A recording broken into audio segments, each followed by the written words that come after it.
¿Qué tal? Buenos días. Eh, Esta es la clase que corresponde al sábado 10 de octubre, pues día que no pudimos tener clase debido pues a toda esta cuestión del huracán. Entonces, les hago llegar la grabación de la clase. Pues es la materia Perspectivas Contemporáneas del Desarrollo en la Universidad Humboldt. Y bueno, vamos a empezar a ver el tema que correspondía ver en esta clase. Entonces vemos que recordemos que en la clase anterior habíamos empezado a ver pues el desarrollo cognoscitivo de Piaget. Les voy a compartir pantalla para que recordemos qué es lo que habíamos estado viendo. A ver, ahí está.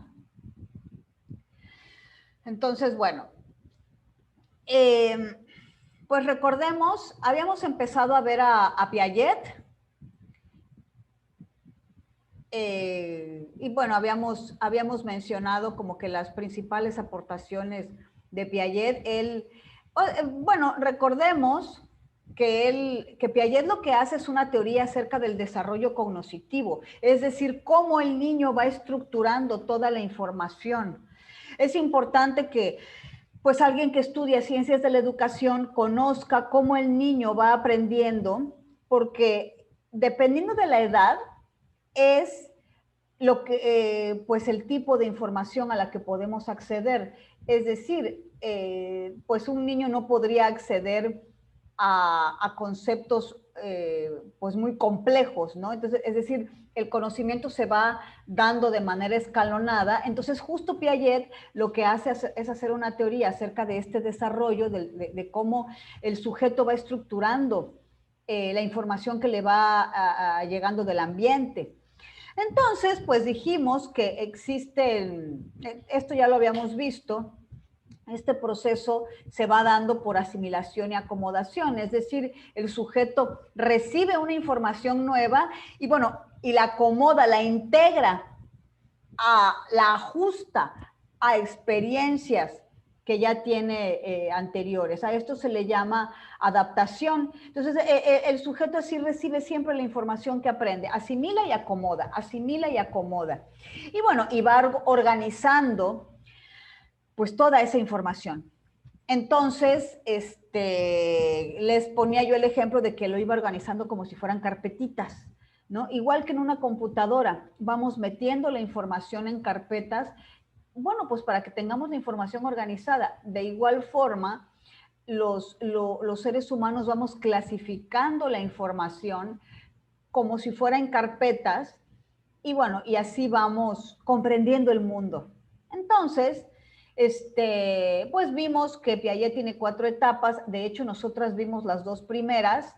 No me voy a detener mucho, ya que esto ya lo vimos, ¿no? Entonces, bueno, les sigo compartiendo. Ajá, sí, esta es la diapositiva. Es que estaba yo checando que, bueno, que se estuviera proyectando. Muy bien. Entonces, les decía que existen 4 etapas de desarrollo. La primera es la sensoriomotriz. Nosotros ya habíamos visto esta etapa, que es cuando el bebé pues, es chiquitito, es de los 0 a los 2 años. Y Piaget lo que nos dice es que el niño aprende a través de los sentidos, eso significa sensorio, y a través del movimiento, eso tiene que ver con lo motriz. Por eso, sensorio motriz. Los niños aprenden a través de los sentidos y del movimiento. Entonces, el niño necesita moverse para comprender el mundo. El niño apenas como le va cayendo el 20, que él puede ir coordinando sus movimientos y que él puede tomar decisiones por sí mismo, porque en un primer momento el bebé como que piensa que es una extensión de su mamá, que es así como si fuera un brazo, ¿no? Entonces, eso piensa el bebé.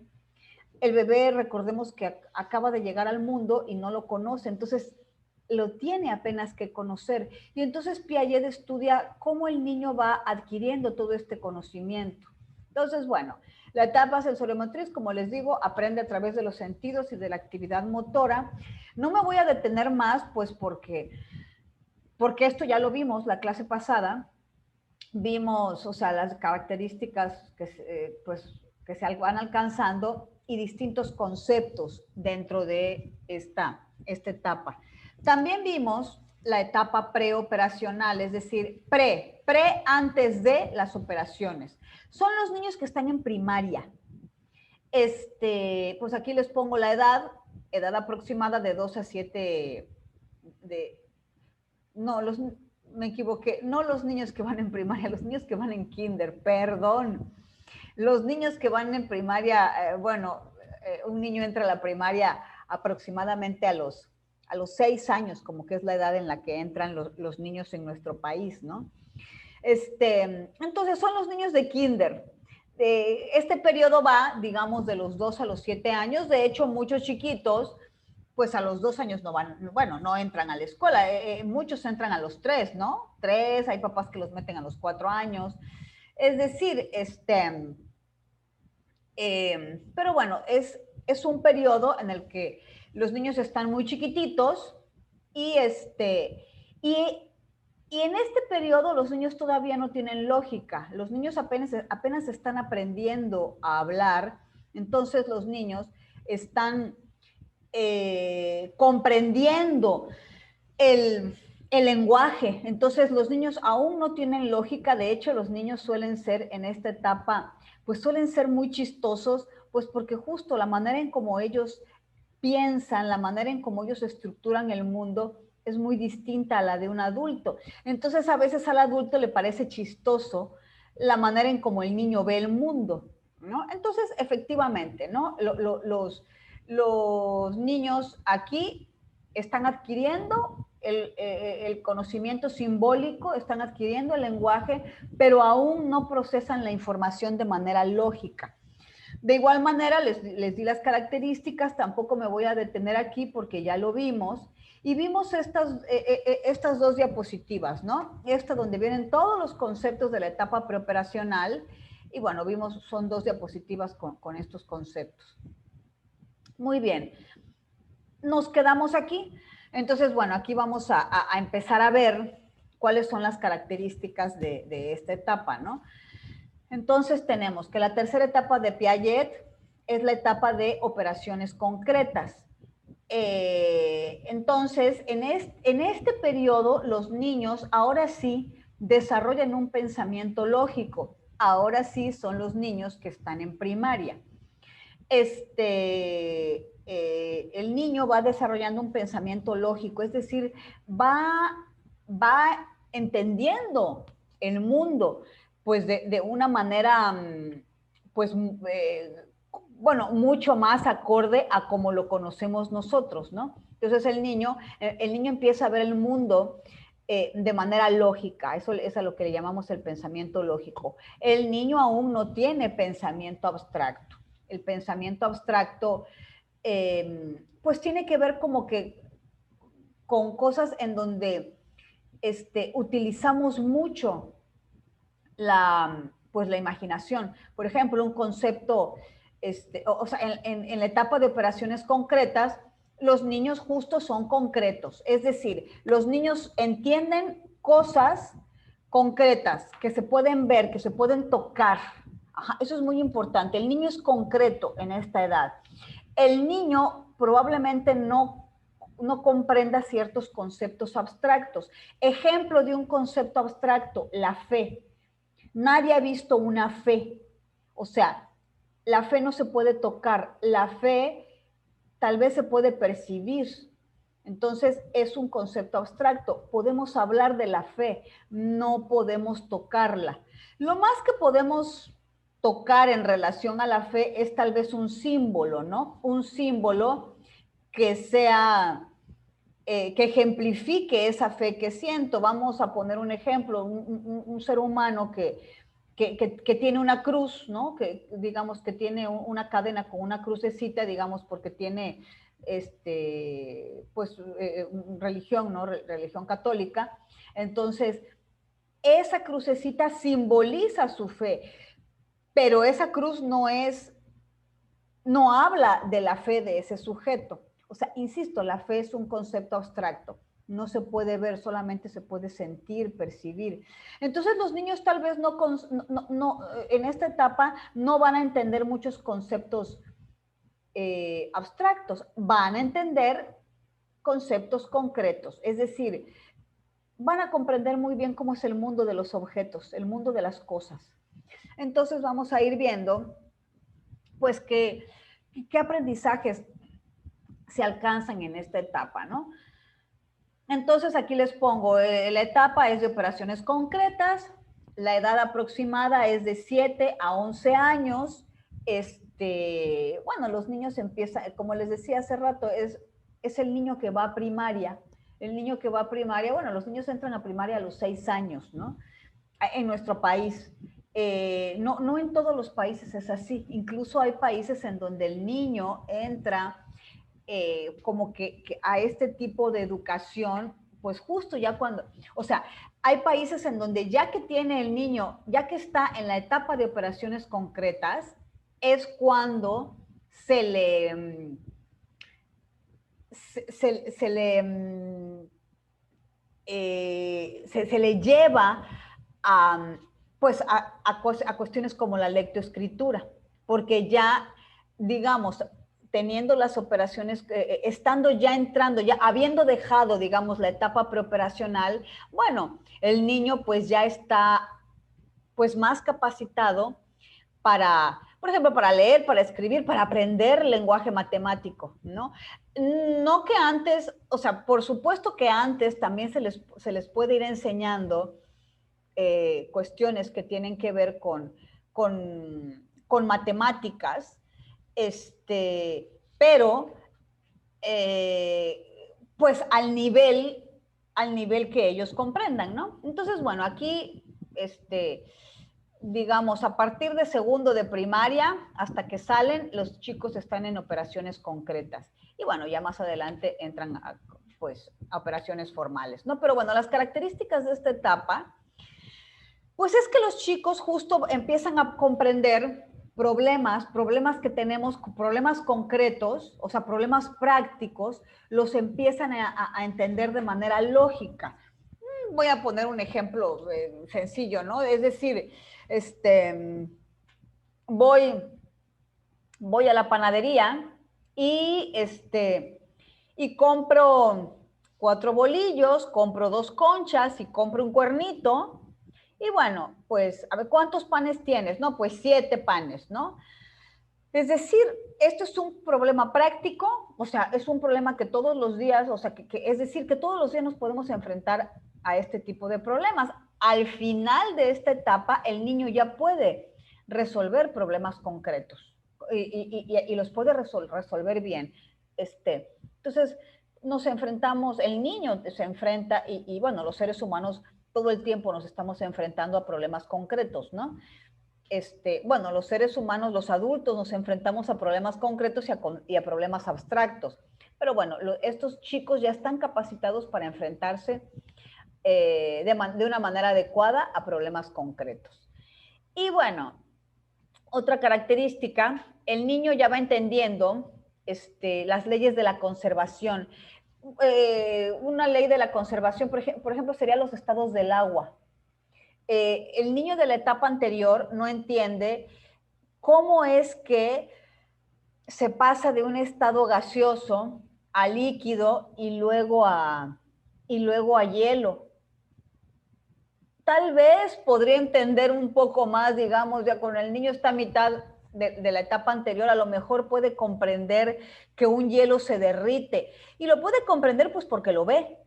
Si él pone un hielo en algún lugar, en alguna mesa, pues el niño ve que el hielo se está derritiendo. Entonces ahí tal vez el niño puede comprender que de estado líquido, perdón, de estado sólido se pasa a estado líquido, pero porque lo ve. Pero al revés, o sea, entender cómo se pasa de un estado gaseoso a un estado líquido, eso le cuesta un poquito más de trabajo.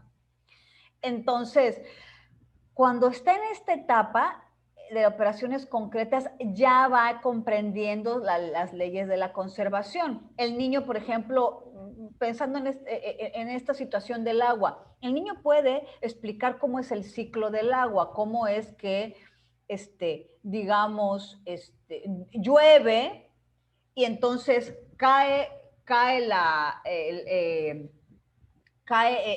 agua a la tierra y entonces luego por vaporización, o sea, va subiendo nuevamente y bueno, llega las nubes, o sea, en las nubes y se van formando nubes y ahí es cuando se condensan pues esas gotitas de agua, ¿no? Y bueno, más adelante, cuando esas gotitas están todas muy juntas, bueno, se van formando, regresan como lluvia, ¿no? Entonces el niño ya va comprendiendo todo esto. En la primaria, a finales de primaria, ya te puede decir, pues, cómo es el ciclo del agua y ya te puede decir perfectamente, porque se lo han explicado, que, bueno, pues que las moléculas en estado gaseoso están, digamos, más separadas, las moléculas en estado líquido están un poquito más juntas, por eso vemos un líquido y digamos, cuando están en estado gaseoso, pues no lo vemos. A lo mejor, bueno, a lo mejor en algunos casos vemos como una especie de humito, ¿no? Vemos el vapor. Y también van a entender que en estado sólido, esas moléculas están aún más juntitas y eso hace que tengamos esa consistencia, ¿no? Esa consistencia del hielo, que es más sólido. El hielo sí se puede agarrar, el agua no. Entonces, todo esto en este periodo el niño ya lo entiende. Y bueno, el niño ya es capaz de clasificar y de completar series. Los niños van haciendo clasificaciones del mundo. O sea, de hecho, los seres humanos entendemos el mundo, bueno, a través de clasificarlo, a través de eh, vamos a poner un ejemplo, el mundo de los animales en general, bueno, lo que aprendimos en la primaria. El mundo se divide en animales vertebrados e invertebrados, ¿no? Entonces, animales vertebrados, invertebrados. Dentro de los animales invertebrados hay un montón de especies. Dentro de los animales vertebrados también otro montón de especies, ¿no? Y entonces ahí en los animales vertebrados están además los animales racionales que somos los seres humanos. Entonces ahí vamos entendiendo pues que hay, bueno, están los seres humanos, están los mamíferos, están, no sé, las aves, etcétera, etcétera, etcétera, ¿no? Entonces, eso es una gran clasificación. Entonces, los seres humanos para comprender el mundo tenemos que clasificarlo. Entonces ya el niño ya está aprendiendo a clasificar. Y es como, nos llega una información nueva, ok, aquí está mi carpetita, ¡pum! Y la meto, ¿no? La información en la carpetita. Sabemos clasificar. El niño está, digamos, el niño está aprendiendo a hacer todo pues ese archivo. El niño está archivando de manera lógica toda la información, ¿no? Y bueno, el niño también completa series.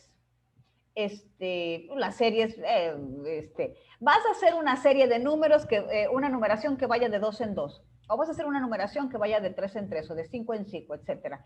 O sea, el niño va entendiendo secuencias. Un niño chiquitito no entiende secuencias, no entiende, eh, o sea, cuál es más chico, más grande. O sea, el niño apenas va comprendiéndolo. Entonces, en este periodo, ese conocimiento se cristaliza, ¿no? Entonces, bueno, esa es una característica. Y la siguiente característica, el niño comprende la reversibilidad.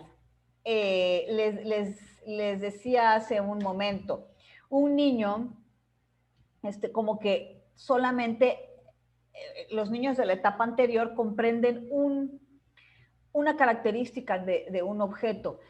Entonces, ahorita los niños ya comprenden que un objeto tiene muchas, o sea, como muchas características. Comprenden cosas como, pues esto que les cuesta mucho trabajo, como el tema de, híjole, su mamá. Mi mamá puede ser mamá, mi mamá puede ser tía, mi mamá puede ser hermana, mi mamá puede ser hija, mi mamá puede ser prima, mi mamá puede ser sobrina. Bueno, o sea, un ser humano puede ser muchas cosas. En un principio el niño solamente entiende que su mamá es su mamá. Entonces, si a un niño le dices, tu mamá es tía, te dice, no, mi mamá es mamá. O sea, solo entiende en una dirección el mundo, entiende el mundo desde su óptica, en su dirección. Es decir, mi mamá solo es mamá. Ajá. Cuando hablamos de reversibilidad, ya, el niño ya puede entender que su mamá es mamá, pero que a la vez es tía de otro niño, por ejemplo.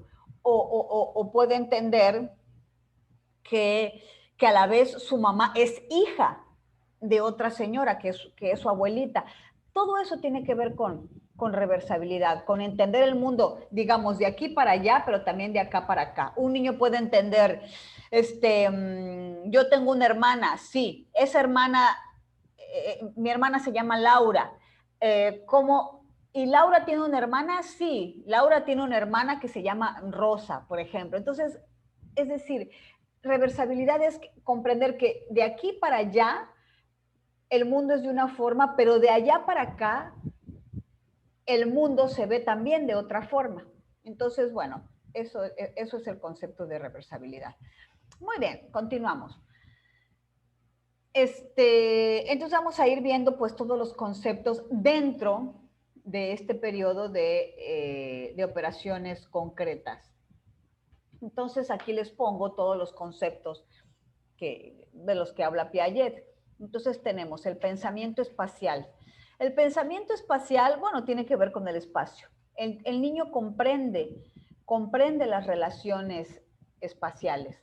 El niño va comprendiendo su entorno. El niño, por ejemplo, puede ir a su escuela solo. Ojo, digamos en un pueblito, pensemos porque aquí en Cancún, a lo mejor el niño podría ir a su escuela solo, a lo mejor, digo, depende de la distancia. A lo mejor no sería recomendable que fuera, bueno, por toda la cuestión de la inseguridad, ¿no? Pero en los pueblitos el niño se ubica perfectamente en dónde está su casa, en dónde está, digamos, el centro de la ciudad, de su pueblito, o en dónde está su escuela. O sea, el niño comprende las cercanías, ¿no? El niño sabe, por ejemplo, no sé, que cerca de su casa hay un súper, o digamos, o si cerca de su casa no hay un súper, el niño sabe, no, cerca de mi casa no, está lejos, no podría ir caminando. El niño entiende todo eso. O sea, el niño ya va teniendo una idea de su espacio, ¿no? De su vecindario. Ok, muy bien. Continuamos. Causa y efecto. Causa y efecto, pues tiene que ver con, bueno, con que el niño tenga noción de que hay eventos que causan cosas y eso tiene un efecto en otra situación. O sea, eso lo entendemos perfectamente. Si yo, bueno, eso lo entiende, un adulto lo entiende perfectamente, un niño no. Un niño en este periodo lo va comprendiendo. Entonces, si yo, por ejemplo, aquí es el ejemplo que les pongo, ¿no? Carlos sabe qué atributos físicos de los objetos en cada lado de la balanza afectarán el resultado. Es decir, el niño, si yo le pregunto a un niño, saliendo de esta etapa, si yo le pregunto a un niño, ¿qué pesa más, 1 kilo de algodón que 1 kilo de piedras? El niño debe saber responder, si son 1 kilo, pesan lo mismo, porque el niño ya tiene que haber aprendido que el kilo siempre va a pesar lo mismo. Cuando es 1 kilo de algodón, es mucho más grande ese kilo. Y cuando es 1 kilo de piedras, es mucho más chiquito ese kilo. O sea, Pero aunque sea mucho algodón y sea poquitas piedras, los dos pesan lo mismo. Si yo estoy diciendo qué pesa más, 1 kilo de algodón o 1 kilo de piedras, la respuesta es pesan lo mismo. Un niño debe saber esto. Ojo, sí les quiero comentar, se han hecho estudios en personas ya adultas que se supone que tienen este nivel de conocimientos y a veces preguntas, ¿qué pesa más? 1 kilo de algodón o 1 kilo de piedras? Y te contestan, 1 kilo de piedras. Y no, pesan lo mismo. O sea, si uno lo razona, pues 1 kilo es 1 kilo, pero de repente contestamos rápido y bueno, pues eso habla, digamos, de que ese conocimiento, no es que la persona no lo sepa. Yo a cualquiera de ustedes les digo, ¿cuánto pesa 1 kilo? Pues todos sabemos que 1 kilo, bueno, pues es una medida estandarizada. Todos lo sabemos. Pero sí puedo hacer dudar a una persona si le pregunto esto del kilo de algodón y esto del kilo de piedras. Entonces, eso habla como que de repente hay seres humanos que no han tenido la suficiente estimulación y de pronto no pueden responder bien esto, ¿no? O sea, es muy importante, por ejemplo, que en la escuela, en este periodo, a los niños se les haga experimentar, ¿no? Y de verdad que el niño viva la experiencia de si pone, digo, a lo mejor con 1 kilo no, porque pensemos o sea, ¿cómo voy a poner 1 kilo en una balanza? Pensemos en una balanza chiquita, ¿no? ¿Cómo voy a poner 1 kilo de algodón? Es decir, a lo mejor no me cabe todo el algodón en esa balanza. Pero sí a lo mejor podríamos hacer el equivalente con gramos. ¿Qué pesa más? ¿100 gramos de algodón o 100 gramos de piedras? Entonces, si agarramos una balanza de estas balanzas bueno, que equilibran, o sea, podríamos ver que está equilibrado. Claro, el niño podría ver que el algodón es más y que las piedras son menos. Entonces, o sea, es importante que, bueno, que el niño comprenda bueno, esto se llama causa-efecto, que el niño vaya comprendiendo, pues, que hay cosas que, o sea, que anteceden a otras, ¿no? O sea, que hay cosas que causan determinados fenómenos, porque además esa es la base para el conocimiento científico. El niño podrá acceder a seguir avanzando en la escuela, porque finalmente la escuela es eso, es una apuesta al conocimiento científico. El niño va a poder seguir avanzando en esa escuela, si va comprendiendo las bases, ¿no? Y lo mínimo es saber causa-efecto, ¿no? Muy bien. Pues este es el segundo concepto. El tercer concepto, categorización. Recordemos en la primaria luego, bueno, y eso, yo creo que de eso desde el kinder nos van poniendo, bueno, en primero de primaria, sobre todo, nos van poniendo un montón a hacer como agrupación, ¿no? Agrupación de distintos elementos, ¿no? Entonces nos ponen un montón de dibujitos en una página. A ver, vas a encircular y vas a hacer un grupo de todos los elementos que van en una cocina. Entonces vas a encircular en un solo, en un solo grupo los elementos de la cocina y vas a encircular en otro grupo los elementos que van en una recámara, ¿no? Y entonces así. Y así te van haciendo hacer agrupaciones. Vas a encircular todos los elementos que hay en una casa y vas a encircular todos los elementos que pertenecen a cosas que tienen que ver con el aire. Entonces ahí vas a encircular, no sé, tal vez aves, tal vez aviones. Y ahora vamos a encircular elementos terrestres. No sé, pues pondremos, no sé, tren, coches, y ahora marítimos. No, pues vas a poner una lanchita, pues un barco. Entonces así vamos entendiendo el mundo, que el mundo se va clasificando, pero más allá. que el mundo lo podemos clasificar de muchas formas, justo como aparecía aquí en la primera imagen. Me voy a regresar un poco. Justo como está aquí. Aquí podemos ver de entrada dos tipos de clasificaciones. La clasificación en sentido vertical es clasificación en base a la forma. Aquí están los cuadrados, los círculos, los triángulos y bueno, igual, círculos, no es cierto, estos no son círculos, estos son hexágonos, y estos son rectángulos, sí, rectángulos, círculos, triángulos, hexágonos y cuadrados. O sea, la clasificación en sentido vertical es una, pero la clasificación en sentido horizontal es otra. Aquí están rojos, amarillos, azules, y bueno, y luego hay una secuencia. Otra vez, rojos, amarillos y azules, ¿no?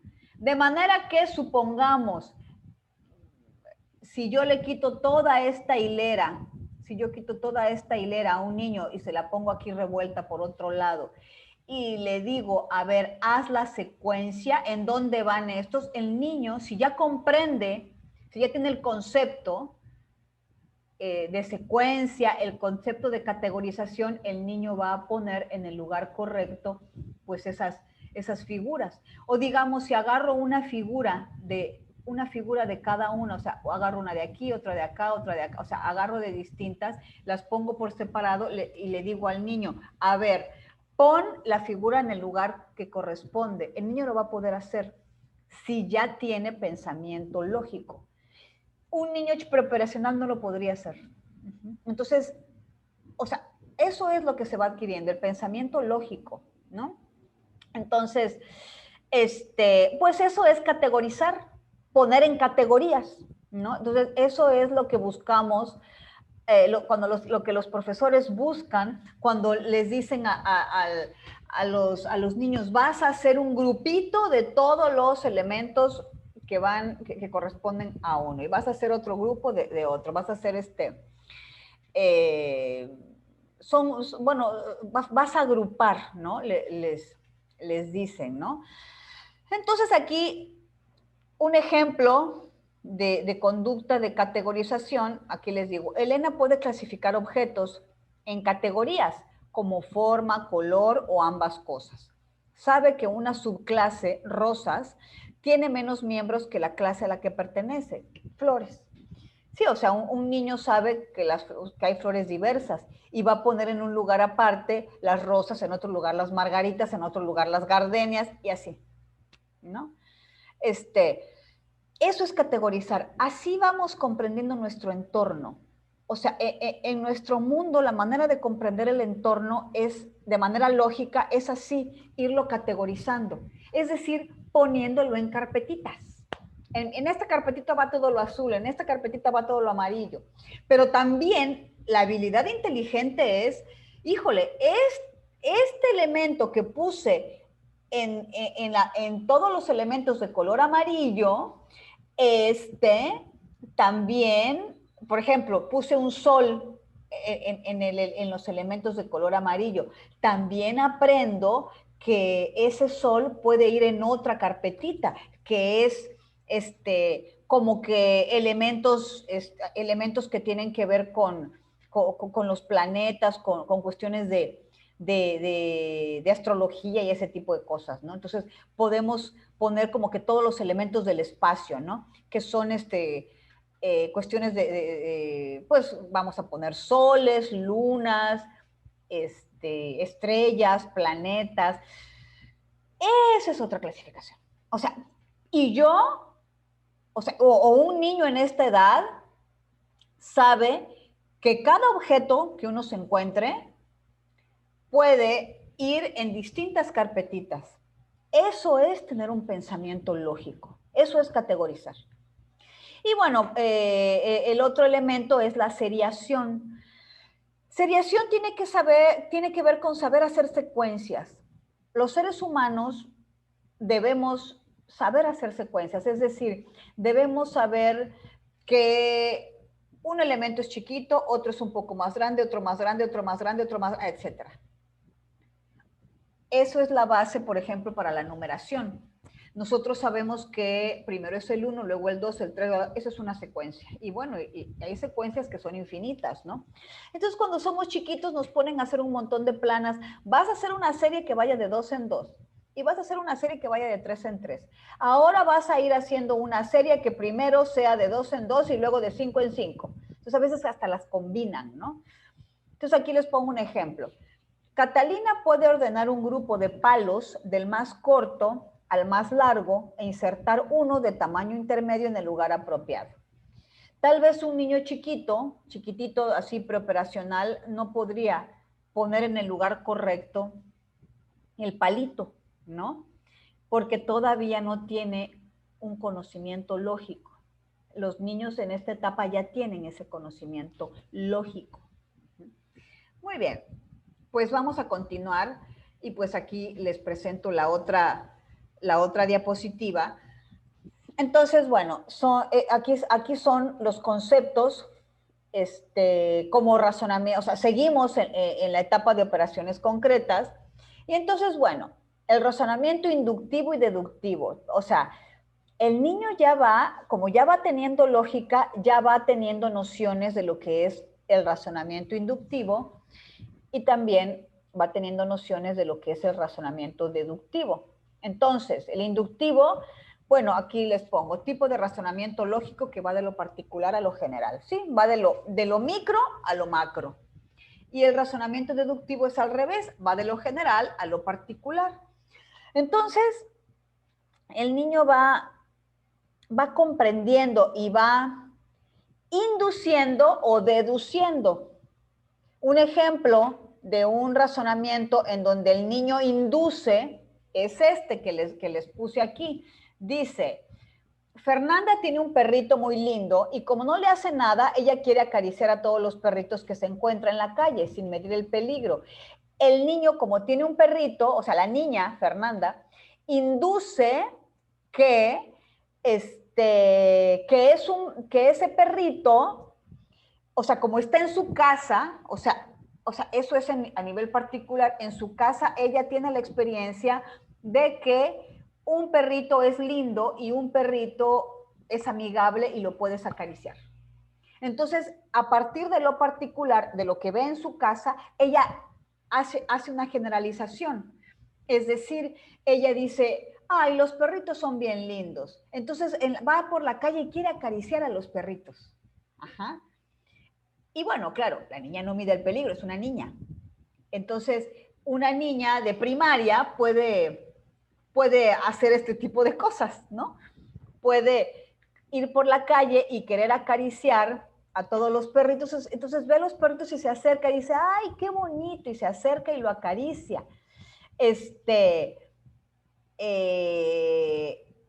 Y bueno, pues no mide el peligro, porque la realidad es que no podemos, o sea, la realidad lo que nos dice, digamos, a un adulto es, bueno, uno no puede andar por la calle y llegar a acariciar al perrito. Es decir, tal vez yo puedo acariciar a un perrito si veo que ese perrito lo trae su dueño, digamos, y lo trae... o sea, podemos pensar que es un perrito de casa y que probablemente pues sí, no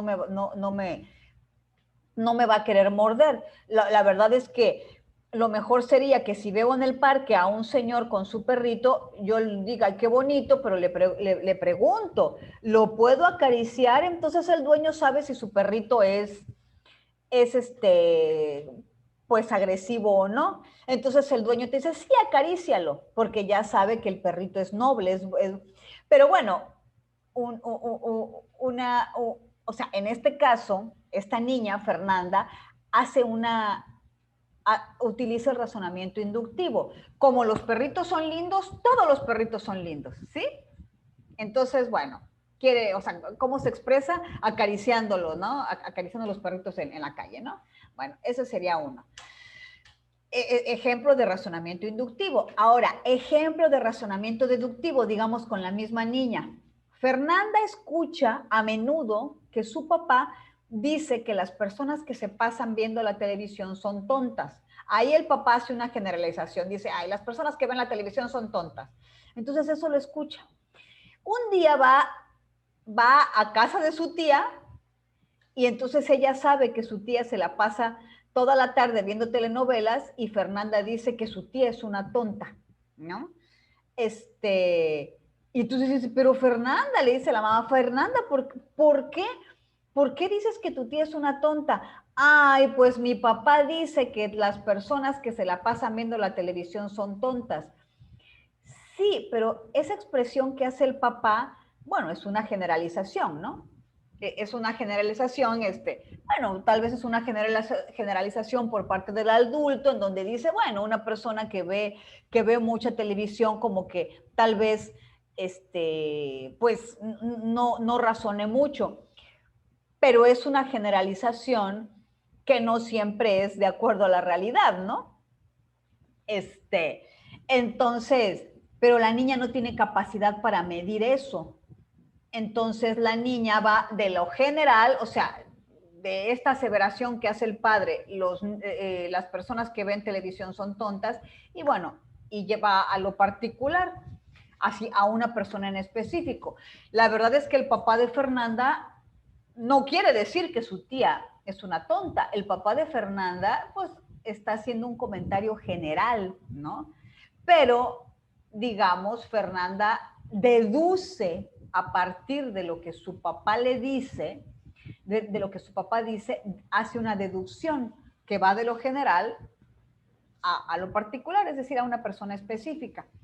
Entonces, bueno, estos son ejemplos de conceptos de razonamiento inductivo y de razonamiento deductivo. Muy bien, continuamos. El otro concepto es el de conservación. La conservación pues, tiene sobre todo que ver con la conservación de la materia. El niño comprende que la materia, bueno, que la materia se puede transformar. Digo, un ejemplo, sería con una plastilina, ¿no? Una persona que tiene dos bolitas de plastilina que son más o menos del mismo tamaño, entonces ahí está, ve las dos bolitas y entonces agarra una bolita y la hace salchicha y entonces le preguntas, ¿cuál tiene más? ¿La bolita o la salchicha? Y el niño te dice lo mismo, te contestan eso, ¿no? Bueno, porque sabe que más o menos, o sea, como lo está viendo, sabe y sabe que son de la misma materia, saben, o sea, es decir, que es de plastilina, pues saben que esa plastilina, o sea, que las dos bolitas pesan más o menos lo mismo, entonces, pues que hay la misma cantidad de plastilina tanto en uno como en otro, ¿no? Un niño que, digamos, tiene 11 años y no te responde, te dice, híjole, digo, habrá niños que tal vez se ponen a ver, híjole, habrá niños que de plano, o sea, te digan, híjole, no sé porque no tengo una balanza, ¿no? Pero pensemos poco más o menos, la mayoría de los chicos te podrían responder, pues es lo mismo, me da más o menos la misma impresión que son del mismo tamaño y hay la misma cantidad de plastilina, ¿no? Son iguales. Y eso tiene que ver con conservación de la materia. O sea, el niño a estas alturas ya sabe que pues hay materiales que aunque se modifiquen, siguen pesando lo mismo. O si le pones una bolita de plastilina, a ver, ¿cuál pesa más? Así, luego se las salchichas y así como pesa. Y entonces, pues te dice, pues pesa lo mismo, pues, o sea, no le has puesto más plastilina. Un niño chiquito, a lo mejor al ver la plastilina más grande, te dice que pesa más la que está más larga. Entonces, bueno, eso es la ley de la conservación, ¿no? Y bueno, el otro concepto es número y matemáticas. Es decir, se refiere, bueno, pues a que los niños en este periodo ya saben, empiezan a contar, a sumar y a resolver problemas simples, ¿no? Entonces, incluso un niño al final de la primaria, pues ya debe ser capaz de, por ejemplo, de contar mentalmente, de sumar, o sea, pues los niños incluso pueden hacer sumas sumas sencillas mentalmente. No, ni siquiera tendrían que anotarlo, ¿no? Sumas sencillas. Y bueno, por supuesto que esto tiene que ver con la capacidad que tiene el niño para las matemáticas y para el concepto de número. Hay niños que incluso pueden hacer operaciones un poco más complejas de manera mental, pero bueno, lo que se esperaría de un niño normal y común y corriente, pues que sean capaces de contar mentalmente y de sumar, bueno, pues cantidades chiquitas, ¿no? Y problemas simples, ¿no? Eso es lo que se esperaría de un niño pues que está en operaciones concretas. Entonces, muy bien, pues hasta aquí esta etapa de la etapa de operaciones concretas. Entonces, ahora vamos a pasar a la otra etapa que le llamamos la etapa de operaciones formales. Entonces, bueno, la etapa de operaciones formales, pues es la última etapa de Piaget, la última etapa del desarrollo cognitivo. Y aquí ya el niño ya empieza a pensar de manera abstracta. Ya no es tan niño, ya, bueno, aquí les pongo la siguiente diapositiva, es a partir de los 11 años, ya no es tan, pues ya son los chicos de secundaria, pues ya empieza a ser un puber, ¿no? Ya empieza a ser un puber y bueno, y más adelante va a ser un adolescente. Entonces, aquí ya el chico adquiere, pues, lo que Piaget llama las operaciones formales. Entonces, aquí los chicos ya son capaces de enfrentarse a problemas abstractos y resolverlos pues de una manera lógica, ¿no? Eh, los niños pueden identificar conceptos abstractos, ¿no? Conceptos abstractos, como, por ejemplo, por ejemplo, el amor. El amor es algo que se puede, o sea, que es un concepto abstracto. Entonces puedes decir, eh, le tengo amor, ¿no? Por ejemplo, le tengo amor a mi mamá o le tengo amor a mis papás. Del 1 al 10, ¿qué tanto los quieres? No, pues del 1 al 10, 10. Ok, y tengo un amiguito, ¿Quieres a tu amiguito? Sí. Del 1 al 10, ¿qué tanto lo quieres? Ah, bueno, yo a mi amiguito lo quiero 7, ¿no? O sea, el niño ya puede, bueno, el chico ya puede, o sea, va comprendiendo el mundo abstracto, ya lo puede pasar a cuestiones lógicas. Ya, o sea, ya lo puede comprender de manera, de manera lógica. Utilizar la lógica es utilizar las matemáticas, por ejemplo. Entonces, pues el niño ya puede entender el mundo y les digo, hay muchos conceptos que son abstractos, conceptos que no se pueden ver, que no se pueden tocar, ¿no? Digo, no sé, pensemos, bueno, ya los jóvenes empiezan a preguntar diversas cuestiones, como por ejemplo la existencia de Dios. Uno le puede preguntar a un joven, ¿crees en Dios? Sí. ¿Qué tanto crees en la existencia de Dios? Del 1 al 10. No, pues 10. Pero puede haber otro joven que esté dudando, digamos un joven, porque la etapa de operaciones formales empieza aproximadamente a los 11 años y, y así continúa.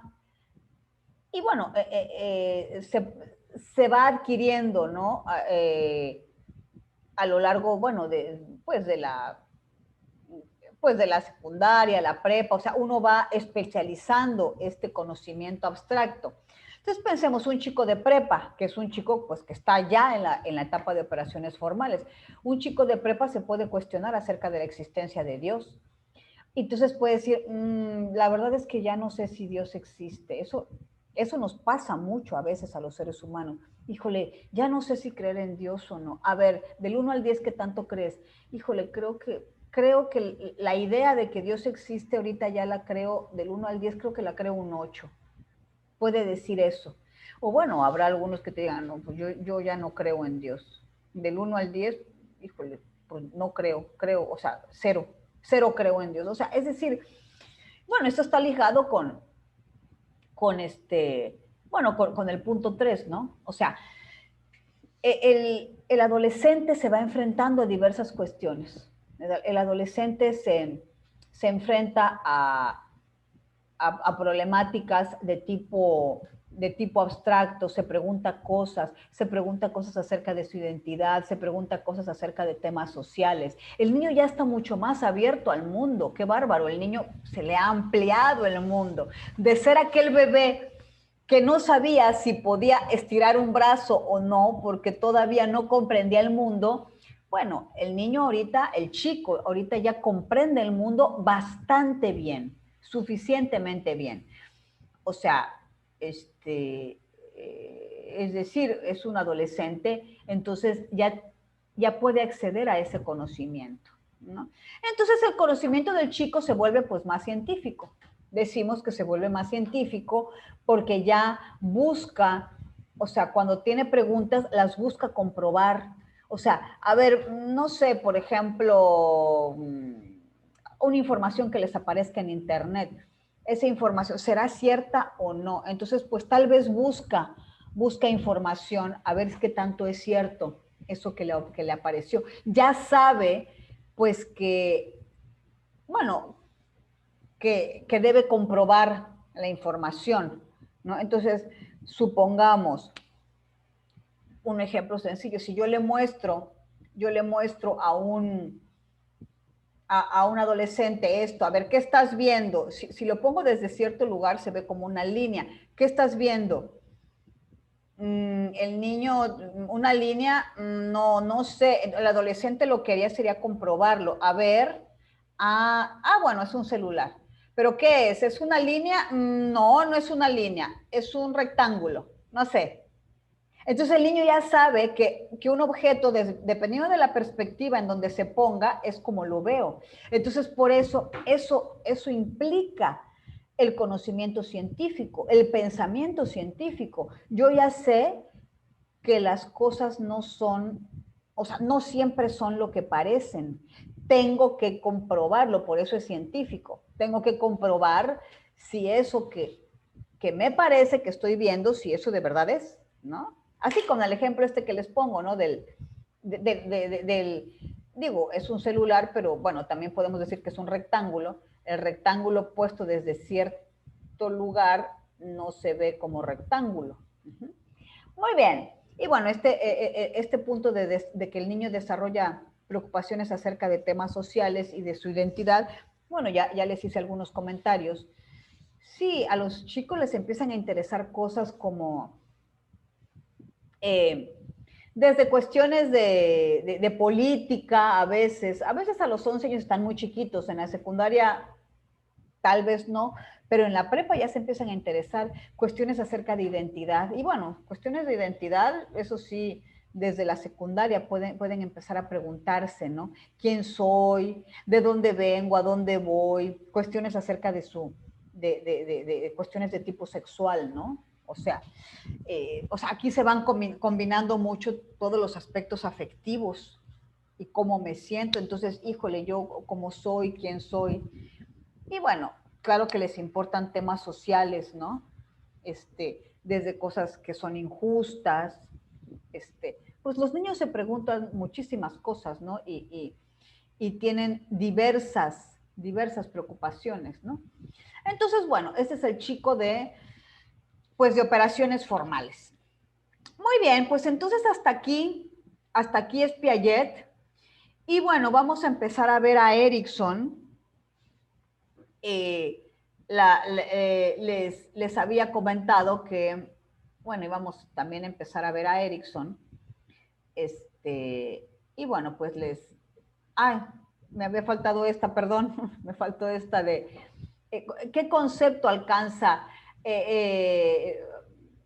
dentro de los conceptos de la etapa de operaciones formales? Bueno, hay un concepto que es el razonamiento hipotético deductivo, que este concepto abarca todo el razonamiento de esta etapa. Aquí es el único concepto que maneja Piaget. Es decir, Antiguamente, en la etapa anterior, el niño inducía o deducía, utilizaba el razonamiento deductivo o el razonamiento inductivo. Ahora utiliza el hipotético deductivo, es decir, hace hipótesis y basado en esa hipótesis comprueba y hace una deducción. O sea, es un pensamiento más científico. Entonces, bueno, hay diversos ejemplos con respecto al razonamiento hipotético deductivo, que es, bueno, aquí les puse realizar un proyecto, o sea, con todos los pasos del método científico, ¿no? Un proyecto en la escuela. Bueno, ese sería un ejemplo de conducta. Y un ejemplo sencillo de conducta, no sé, supongamos, me contaron un chisme, o sea, alguien me contó un chisme. Entonces, ese niño, ese chico, si no se deja llevar tanto, o sea, si es un niño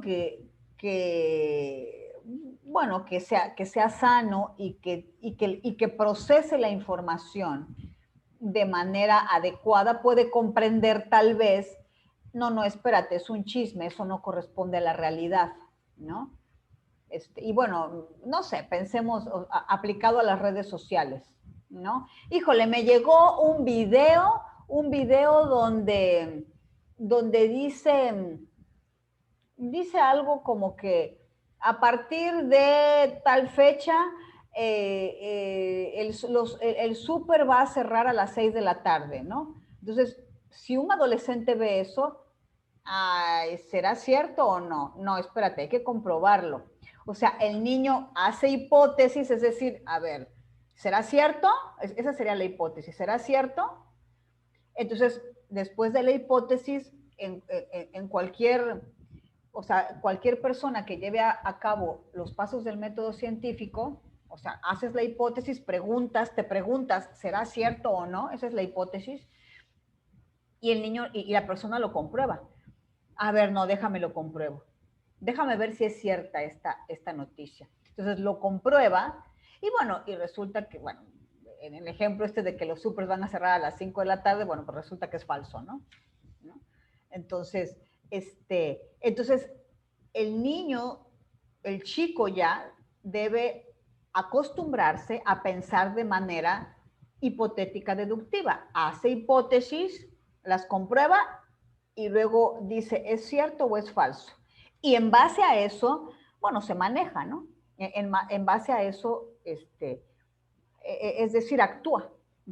Entonces ya no se deja llevar como que solamente por sus impresiones, como los niños más chicos, sino también ya sabe pues que hay que comprobar pues mucha de la información. Hay otras informaciones que no tiene que comprobar porque, bueno, ya sabe que son ciertas, ¿no? Entonces, bueno, este sería un ejemplo de este sería el concepto que se alcanza en la etapa de operaciones formales y bueno, esto sería, bueno, los ejemplos, ¿no? Pues muy bien, ahora sí, vamos a pasar a Erickson. Entonces, bueno, les voy a dejar de compartir esta porque tengo en otro archivo, es en donde tengo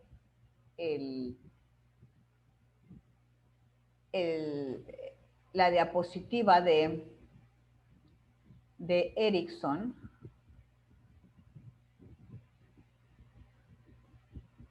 Bueno, entonces les comparto pantalla. Y bueno, ahí está Erickson, ¿no? Bueno, pues aquí está. Pues este señor es Erickson, se llama Eric Homberger Erickson. Y bueno, ahorita les voy a contar la historia de Erickson, porque además la historia de Erickson es particular. Pues Erickson es otro teórico que habla sobre el desarrollo. Habla desde otra óptica. Como ya les había yo dicho en la clase anterior, pues vamos, o sea, cada autor ve ve las cosas desde su óptica particular. Entonces, pues Erikson ve las cosas también desde su óptica, ¿no? Entonces, bueno, pues Erikson es alemán y, y bueno, es alemán, pero además, bueno, su mamá era judía y entonces resulta que, que su mamá se vinculó con una persona que no, con un hombre que no era judío. Entonces, bueno, pues se vinculó, tuvo una relación con ese hombre, pero ese hombre la abandonó. Entonces, cuando Eric, el pequeño Eric, era muy chiquitito, o sea, es decir, la mamá salió embarazada y bueno, se quedó a cargo de su hijo Eric. Y resulta que más adelante esa señora conoció al pediatra de Eric, que era un pediatra judío. Y entonces, bueno, este doctor, pues, le tiró la onda a la señora, bueno, y, y resulta que se convirtió en el papá de Eric. De manera que Eric no sabía que, que su papá, que era judío, no sabía que su papá, pues en realidad no era su papá. Entonces, él, él se enteró, pues más adelante, o sea, como por ahí de la adolescencia, se enteró que su papá, pues no era su papá biológico, lo cual le provocó un impacto a Eric. De manera que Eric decidió acuñar su nombre. De hecho, a Eric Erikson se le conoce así como Eric Erikson, no se le conoce como Eric Homberger. Se quitó este apellido y se puso Erikson. O sea, Eric hijo de Eric. O sea, en inglés Erikson es hijo de Eric. Entonces, digamos, fue tal el impacto que provocó esta cuestión de que su papá no era su verdadero padre, la persona a la que él le llamaba papá no era su padre biológico, que él decidió como acuñar su identidad, ¿no? Entonces, bueno, él es Eric Erikson, así se autonombró y así se le conoce a Erikson, ¿no? Bueno, se le conoce como Erikson. Entonces, bueno, todo esto que les conté está aquí escrito. Entonces, pues él tuvo diversos, como él se parecía a su papá, a su verdadero papá, que en realidad no era judío. Entonces él tenía apariencia, era alto, rubio, de ojos azules, y entonces como que él siempre se sintió como que no encajaba en el ambiente judío. Entonces, cuando se entera de esta situación, pues es cuando él dice, bueno, o sea, él empezó a desarrollar mucho interés en las cuestiones de la identidad, pues porque él había tenido afectada su identidad, bueno, pues por estas cuestiones que he mencionado, ¿no? Entonces, bueno, pues esa es la historia de Eric. Y bueno, Eric pues viaja por distintas partes del mundo en su juventud y en algún momento se vincula con una persona, Joan Serson, y ella estudiaba psicoanálisis, entonces ella lo introduce al mundo del psicoanálisis, ¿no? Entonces él empieza a tomar terapia con Ana Freud. Ana Freud es la hija de Freud. Freud es pues es un autor dentro del mundo de la psicología, es un autor muy, muy, muy importante. Freud es el papá del psicoanálisis. Entonces, bueno, y Ana siguió los mismos pasos que su padre, o sea, se introdujo al mundo psicoanalítico. Entonces, bueno, Erikson se analizó con Ana Freud. Y empieza a interesarse mucho por cuestiones del desarrollo del niño. Y Erikson era un sujeto que tenía muchos conocimientos en distintas áreas, pero no era propiamente médico, ni tampoco era propiamente psicólogo, pero empezó a interesarse tanto en el mundo de la psicología y en el mundo del psicoanálisis, en el mundo de cómo los diversos elementos nos van marcando, que fue un hombre, a pesar de no tener estudios o estudios formales pues de psicología, él fue aceptado, ¿no? Aquí les pongo, fue aceptado en el ambiente psicoanalítico a pesar de no tener un grado universitario. Y bueno, y se convirtió en un analista de niños y fue profesor en la universidad. O sea, en esos tiempos, bueno, el mundo no funcionaba como funciona ahora. En esos tiempos, el, pues las personas se conocían más, o sea, como que en las ciudades, o sea, pues eran más chiquitas, como era también aquí hace muchísimos años, ¿no? Entonces, en el ambiente psicoanalítico las personas se conocían. Entonces, como te conocías, entonces como que no tenías que probar con papeles que tenías determinado grado, ¿no? Entonces, como les digo, era una persona que conocía mucho acerca o sea, una persona que leía y que investigaba, entonces por eso fue aceptado en el medio, a pesar, como les digo, a pesar de no tener un grado universitario. Claro que él sí llegó a tener la experiencia y los conocimientos, solamente que no los tenía de manera formal, ¿no? En la historia hay diversas personas que, que a pesar de no haber tenido un grado universitario, se les considera, bueno, que saben mucho sobre la materia, bueno, porque son personas que prueban su conocimiento, ¿no? Bueno, ese es el caso de Erickson, ¿no? Entonces, bueno. Bueno, y lo que les decía, ¿no? En 1933 llegó a Estados Unidos y ahí se nombró Erickson, o sea, Eric Erickson, hijo de Eric. Pues muy bien, pues vamos a empezar a ver pues las etapas del desarrollo psicosocial de Erickson. Pues la etapa 1 es la etapa de confianza versus desconfianza. Igual vamos a ver el desarrollo del niño. Algo que caracteriza a Erickson es que él da un desarrollo del niño, del adolescente y del adulto. Erickson es de los pocos autores que estudia todo el desarrollo de un ser humano. Generalmente nos encontramos con personas que solamente estudian el desarrollo del niño o el desarrollo del adolescente o el desarrollo del adulto joven o de los viejitos. En el caso de Erickson, él tiene 8 etapas, y son las 8, le llama las 8 edades del hombre o las 8 etapas del hombre.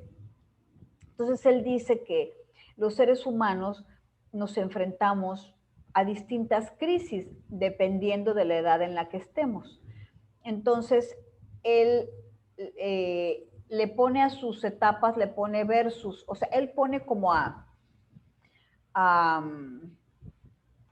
pues no a pelear, la palabra no sería pelear, pero como que pone dos conceptos pues a debatir, o sea, es decir, el niño, bueno, lo que él nos trata de decir con el versus es, la persona se enfrenta a una crisis. Entonces, en el caso del bebé, el tema es confianza versus desconfianza, o el niño está como que se está enfrentando, hay una crisis.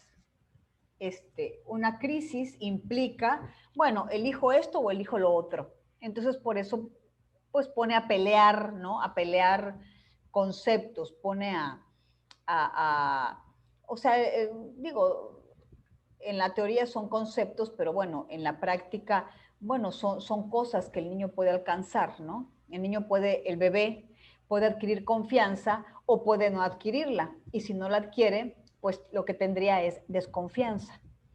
Entonces, él dice, es importante señalar que para Erikson, cada etapa, cada versus, cada etapa en donde se pone a pelear un concepto contra el otro, si la persona alcanza el concepto, digamos, el concepto que es lo deseable, el concepto que es el concepto positivo, lo positivo sería como que lo deseable que el sujeto alcance, dice Erikson que el chico, la persona, pues alcanza una virtud. Y entonces, por cada etapa, dependiendo de cómo se pase esa etapa, el niño adquiere la virtud o no. Él le llama virtud. Ahorita vamos a ver unos cuadritos para que se entienda un poco más.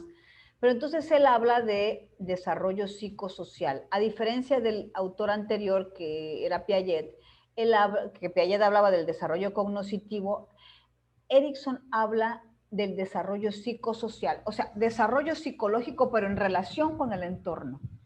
Entonces él dice que, por ejemplo, la maternidad es significativa, o sea, dice que en el primer periodo la madre, o sea, estamos hablando de un bebecito, fíjense, es del nacimiento al año de edad, es bien chiquitito.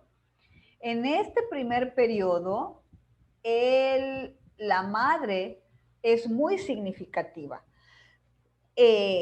Entonces, si el niño alcanza o sea, tiene un buen desarrollo en este periodo, el niño adquiere la virtud de la esperanza. Eso es muy importante, porque ya vamos a ir viendo cómo la esperanza sí es algo muy importante para los sujetos, ¿no?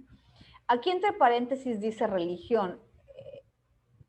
Lo que Erikson nos quiere decir es que cuando esa persona crece y tiene una religión, o sea, el tener una religión sería como representativo o como indicativo de que el sujeto tiene esperanza. Ahora, no estoy diciendo que si una persona no tiene religión, no tiene esperanza. No estoy diciendo eso, ni tampoco Erikson lo opinaba.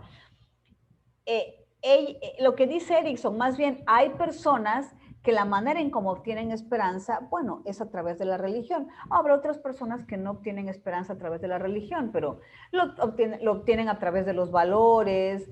Es decir, la esperanza se adquiere sobre todo con la educación.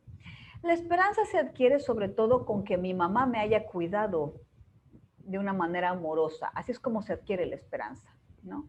Entonces, bueno, aquí les pongo la siguiente diapositiva. Aquí les pongo la etapa, o nuevamente, etapa de confianza versus desconfianza. Y la edad aproximada es del nacimiento al año de edad. Y bueno, aquí está la característica principal es, el niño, como les decía, se debate entre confianza, o sea, confiar en el mundo o desconfiar. ¿Cómo adquiero confianza?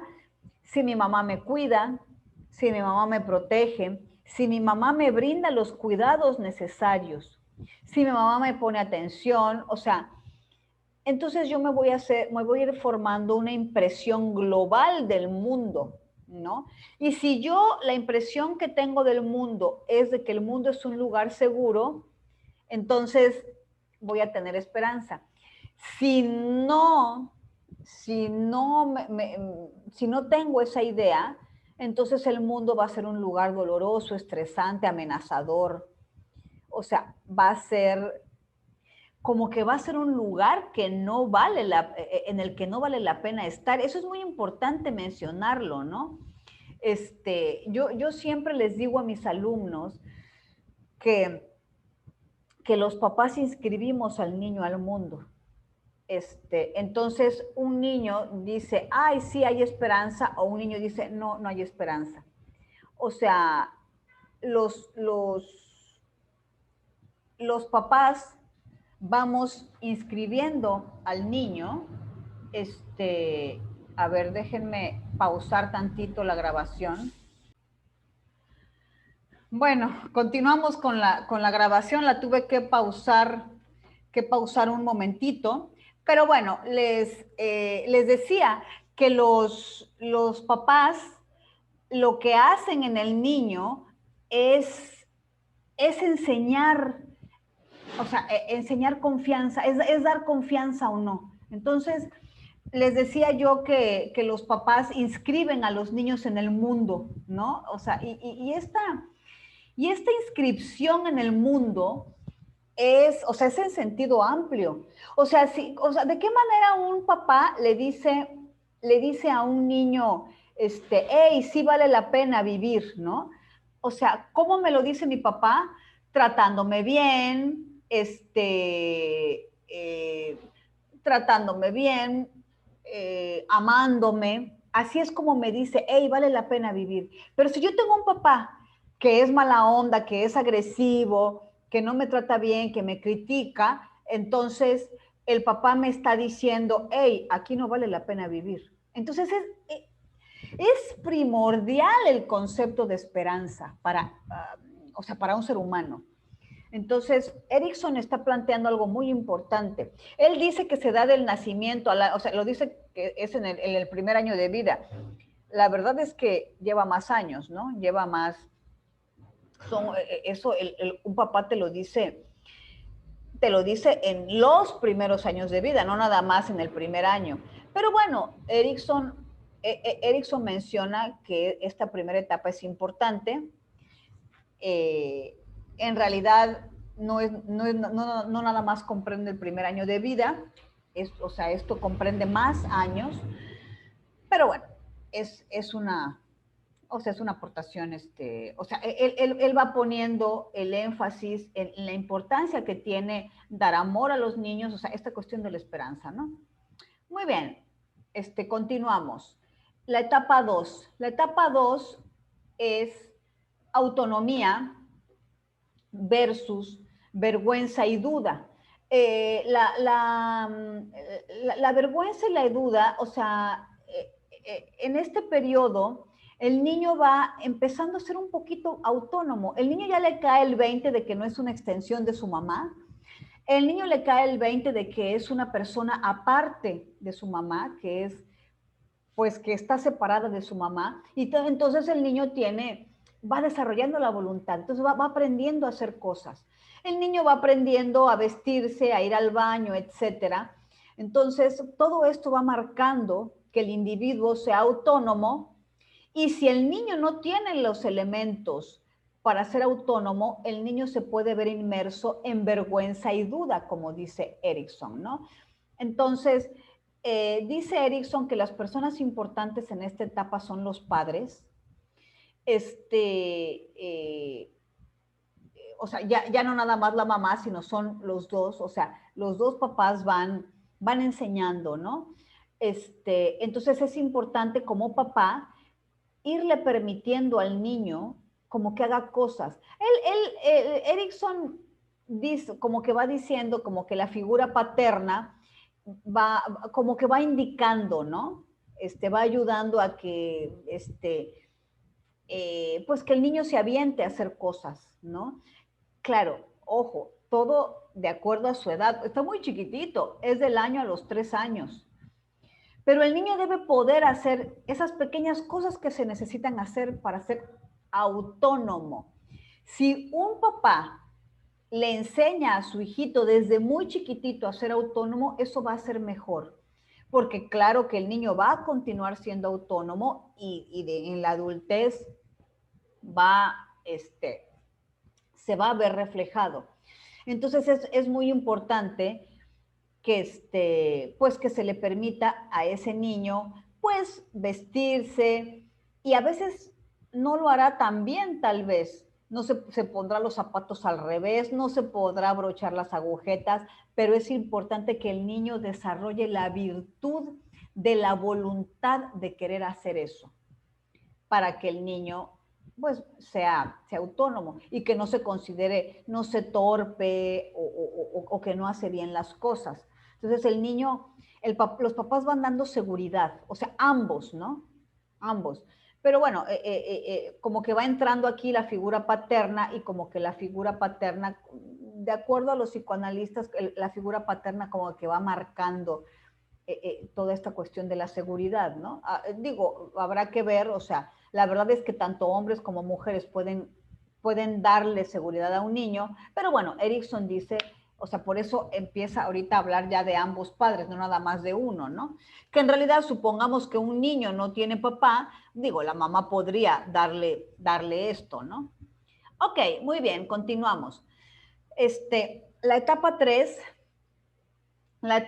se llama iniciativa versus culpa.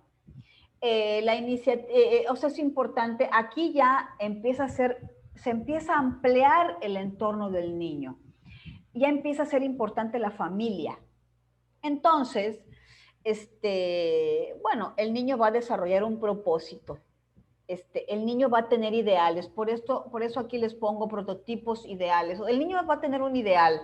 Los niños quieren ser como Superman o las niñas como las chicas superpoderosas. Habrá otras que quieran ser como, o sea, como algunos elementos, o sea, como algunas caricaturas, no sé, total, un juguete, por ejemplo, Barbie. O los niños se identifican con otros superhéroes, no sé, Batman. Es decir, hay diversos, ¿no? Es importante tener un ideal, dice Erikson, ¿no? Entonces, pues, les pongo la siguiente diapositiva. La virtud que se desarrolla es el propósito. Entonces, bueno, en la etapa, bueno, ya se los puse, iniciativa versus culpa. Él dice que va de los 3 a los 6 años aproximadamente. Entonces, los niños van explorando el mundo, van creciendo. Y es muy importante que ese niño pueda influir en el mundo de una o de otra forma. Si el niño ve que puede influir en el mundo, en su pequeño entorno, el niño va a ir desarrollando el propósito, el sentido del propósito. Y a veces los papás no comprenden esto. Que un niño pueda tener opinión en su familia es importante. Y por supuesto que hay papás que no le permiten a los niños tener opinión. Entonces, como no le permiten tener opinión, o sea, y son al contrario criticados y, ay, es que esto que tú piensas no está bien, entonces el niño se frustra. O sea, en este periodo es muy importante la crítica que puedan hacer los papás hacia los niños. Entonces, si el niño no se le enseña a que lo que dice está bien, o sea, a tener iniciativa de hablar, de opinar, de decir lo que él considera que es, si no se le permite eso, el niño se va a sentir mal con sus opiniones, entonces va a desarrollar culpa. La verdad es que los papás nos deben tratar a los seres humanos, a sus hijos, los deben tratar de manera que se favorezca la iniciativa, ¿no? Entonces, pues bueno, es importante, como les decía, es importante, o sea, si los papás desarrollan la iniciativa, entonces el niño va a tener la virtud del propósito. Y bueno, pues muy bien. Entonces, como que, bueno, en relación a esto de los ideales, el niño se cree Superman. Entonces, es decir, no hay que criticarlo. No, sí, está bien, eres como Superman, eres fuerte. O sea, y hacerle sentir que está bien querer ser fuerte. Porque, bueno, ahí pues empiezan los valores que el niño va teniendo, porque admira a algunos personajes, ¿no? Entonces es importante, es muy importante este periodo, ¿no? Muy bien. Bueno, la siguiente etapa es la etapa 4, laboriosidad versus inferioridad. Bueno, en esta etapa el niño pues ya va creciendo más, la escuela empieza a ser muy importante. Entonces dice, el niño empieza a ser importante la escuela, el vecindario, porque el niño ya va, o sea, el niño va extendiendo su entorno, ya no es nada más la familia, sino el niño extiende su entorno hacia sus compañeros, hacia sus vecinos, hacia otras personas que son como él, además. Es muy importante la escuela, ¿no? entonces el niño va esforzándose, eso es laboriosidad, va esforzándose.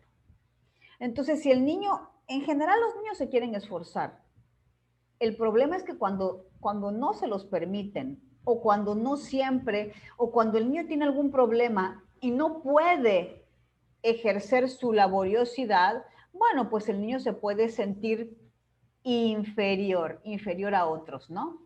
Entonces, es cuando el niño aprende a ganar reconocimiento, dice Erickson.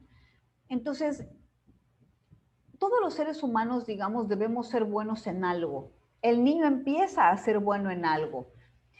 A veces es bueno en jugar fútbol, bueno en recitar, bueno en dibujar, bueno en algún deporte, bueno en la escuela, o bueno para aprender inglés y pasar los exámenes estos del Spelling Bee. O sea, no importa en lo que ese niño sea bueno, eso no importa. Lo que sí importa es que el niño sea bueno en algo, ¿no?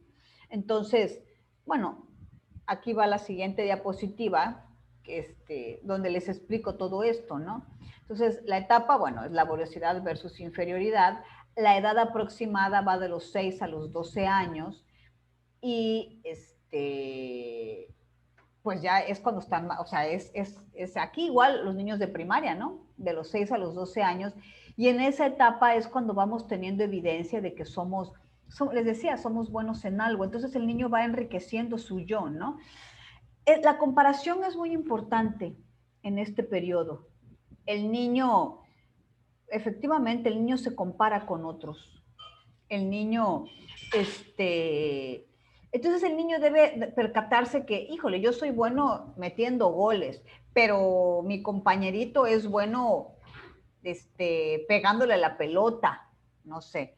Y el otro, no, yo soy bueno parando las pelotas. O sea, el niño debe ser bueno en algo y se debe comparar con los demás. Entonces el niño va teniendo idea de que, híjole, yo soy el que mejor dibuja de mi salón de clases. Y está bien que lo piense, es una competencia sana, ¿eh? Por supuesto que afecta mucho una competencia que no sea sana. Luego los adultos metemos a los niños en unas competencias que además son muy mala onda. No debemos meter a los niños en competencias que son mala onda y que les afectan. No, debemos invitar a los niños sí a competir, pero de una manera sana. Es decir, como se hace, las competencias que se hacen en los deportes. La competencia en los deportes debe ser sana, no debe ser que provoque envidias y demás. No, la competencia en un deporte debe enseñarnos a crecer y a ser mejores, no a sentir envidia por el otro, ¿no? Entonces se debe fomentar la competencia sana.